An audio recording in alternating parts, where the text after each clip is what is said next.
ఇప్పుడే జీ5 app download చేయండి. చూడండి మీ ఫేవరెట్ టీవీ షోస్ ఎప్పుడైనా ఎక్కడైనా. పిన్నికి సారీ చెప్పు. క్షమాపణ అడగాల్సింది తప్పు చేసిన వాళ్ళని కదా మామా. నేనేం తప్పు చేశాను? నువ్వు తప్పు చేశావని నేను అన్నానా? మరి క్షమాపణ చెప్తే నేను చెయ్యని తప్పుని ఒప్పుకున్నట్టే కదా. జరిగిన దానికి నాన్న బాబాయ్ అందరూ నీ మీద కోపంగా ఉన్నారు. పిన్నికి నువ్వు సారీ చెప్పాల్సిందేనని పట్టుబడుతున్నారు.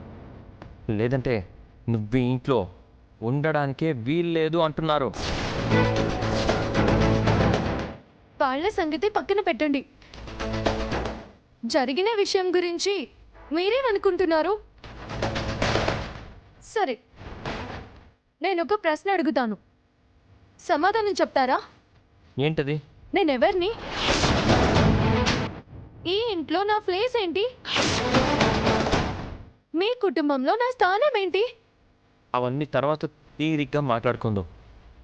ముందు నువ్వు వచ్చి పిన్నికి సారీ చెప్పు. అంటే నేను అడిగిన ప్రశ్నకు సమాధానం చెప్పరా? చెప్పలేరా? ఇప్పుడు నీ ప్రశ్నకి సమాధానం చెప్పడం ముఖ్యమా? అవును, అదే ముఖ్యం. సొంత కోడల్ని పట్టుకుని ఇంటి పని మనిషిగా పరిచయం చేసింది మీ పిన్ని. ఆ అవమానం నా ఒక్కదానికే కాదు, మీ అందరికీ కూడా. అవమానాలు, ఆత్మాభిమానాలు ఆవిడికి మాత్రమేనా? నాకుండవా మామా? చెప్పండి. సీత, అనవసరంగా నా టైం వేస్ట్ చేయకు. ఇప్పుడు నువ్వు వస్తావా రావా? మీ పిన్నికే భయపడిందాన్ని నేను. మీ అరుపులకు అస్సలు భయపడును. మా పిన్నికి సారీ చెప్పనంటావు అంతేగా? అంతే. నేనంటే నీకే మాత్రం లెక్కలేదన్నమాట. అలా అని ఎందుకు అనుకుంటారు? నా మాటకి నువ్వు విలువ ఇవ్వనప్పుడు ఈ ఇంట్లో నాకేం గౌరవం ఉంటుంది? నా భార్యగా నీకేం మర్యాద ఉంటుంది?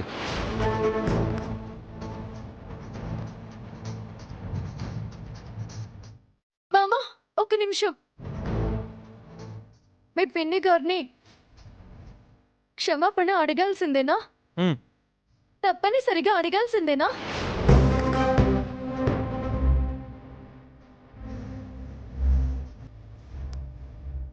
సరే మామా, కానివ్వండి.